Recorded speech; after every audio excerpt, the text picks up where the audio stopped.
1900 hours Pakistan Standard Time. Assalamu alaikum. This is Radio Pakistan, the news read by Muhammad Zubair Khan. First, the headlines. Prime Minister said today once again nation stands united alongside its armed forces to fight and recover from flood disaster.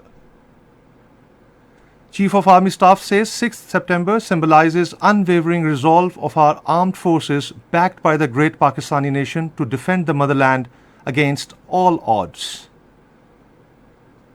Pakistan expresses support to China's effort for socio-economic development, peace and stability in Xinjiang. In Indian illegally occupied Jammu and Kashmir, People's Democratic Party President called on India to start dialogue with Pakistan and stop day-to-day killings in Held Valley. And now the news in detail.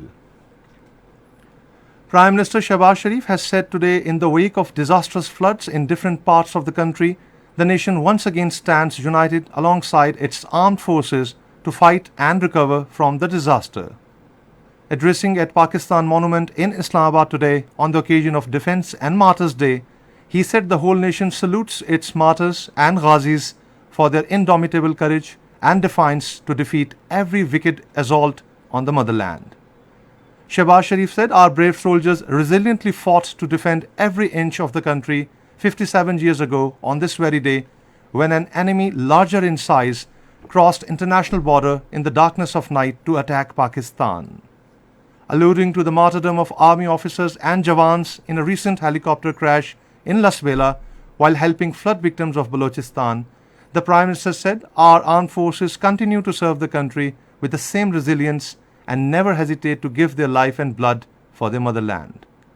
Earlier, the Prime Minister laid a floral wreath at Yadgar-e-Shohada to pay tributes to the valiant soldiers of the armed forces. Later, chairing a meeting of the Federal Cabinet in Islamabad, Prime Minister said the entire nation is united to meet the challenge posed by devastating floods across the country. He said the people are once again laced with the same spirit of 1965 war to courageously face the challenge. Referring to the devastation caused by floods, the Prime Minister said it has destroyed millions of houses and killed about 3,000 people, including hundreds of children. He said the calamity has damaged crops on a large scale besides sweeping away the livestock. The Prime Minister, however, expressed satisfaction that we are once again writing a new chapter in our history to collectively address the current situation. Chief of Army Staff General Qamar Javed Bajwa says 6th September symbolizes unwavering resolve of our armed forces backed by the great Pakistani nation to defend the motherland against all odds. In a statement on the occasion of Defence and Martyrs Day today, the Army Chief said, "We owe our freedom and peace to our martyrs who gave unprecedented sacrifices to keep the national flag high." He said the nation salutes its heroes. Foreign Office says Pakistan supports China's efforts for socio-economic development, peace and stability in Xinjiang. Responding to the queries of the media persons, Foreign Office spokesperson Asim Iftikhar said China has succeeded in lifting over 700 million people out of poverty in the last 35 years, thus improving their life standards and the enjoyment of fundamental human rights. The spokesperson said Pakistan appreciates China's constructive engagement with the United Nations human rights system as well as the OIC General Secretariat, as evident by visits of the former High Commissioner for Human Rights and OIC delegation to China.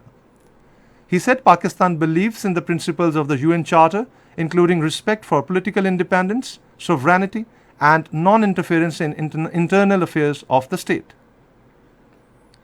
In Indian illegally occupied Jammu and Kashmir, People's Democratic Party President Mehbooba Mufti has called on India to start dialogue with Pakistan and stop the day-to-day killings and bloodshed in Jammu and Kashmir. Presiding over party meeting in Srinagar, she said though registration of 2.5 million non-Kashmiri voters in Indian illegally occupied Jammu and Kashmir, the Bharatiya Janata Party is trying to change the demography of Jammu and Kashmir. She warned that any change in the demography of Jammu and Kashmir would have serious repercussions as Kashmir is not Palestine nor is India Israel.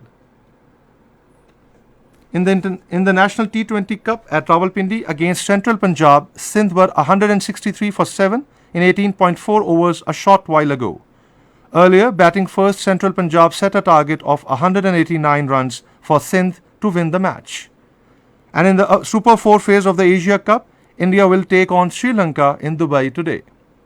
The match will start at 7 p.m. Pakistan Standard Time.